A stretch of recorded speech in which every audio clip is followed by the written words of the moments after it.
Вака изгледаше една од сообраќајниците во Чаир вчера вечер. Улиците преполни со возила, а непрописното паркирање дополнително го тежнува движењето. Низ улиците во аеродром нема сообраќајен метеж. Телевизија Телма направи ноќна обиколка на сообраќајот во главниот град. Нечестите прекршоци кои можевме да ги забележиме беа пешаци кои поминуваа на црвено и непрописно паркирани возила. Токму во центар, на местото каде што загина Фросина Кулакова, тинејџери без двоумење минуваа на црвено.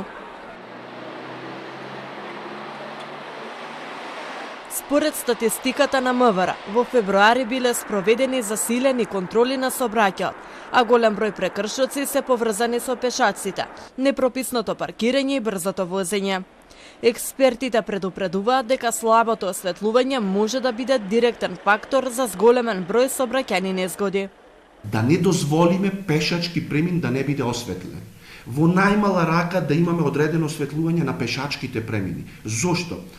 Неосветлени улици, неосветлени места, значи оневозможуваат возачите навремено да ги перцепираат одредени ризици, одредени препреки на патот.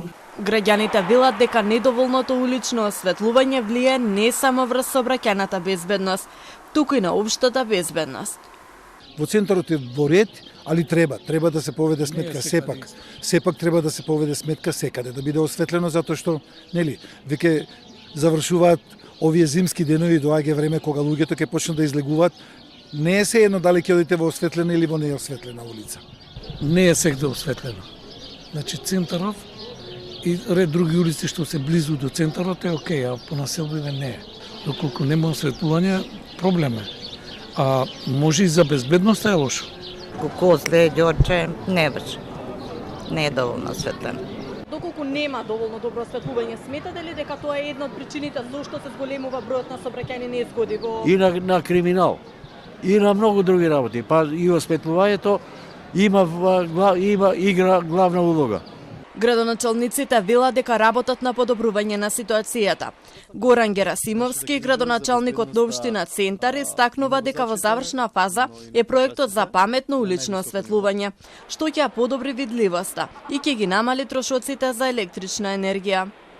Поставување на 4000 смарт светилки на територијата на општина Центар и околу 150 ормари, кои што во средината на април месец треба да биде самата фаза целосно завршена.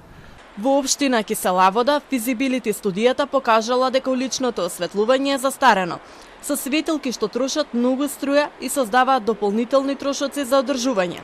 Затоа општината планира замена со нови, поефикасни светилки. Околу лето осветлувањето постои мислење кај дел од граѓаните дека недоволно осветлува, но го земаат во предвид фактот на мрежата на градот Скопје, кој што работи, мислам дека светилките со 30 до 40% од својата моќност. Предпоставувам дека тоа е поради неорганизираност во градот Скопје.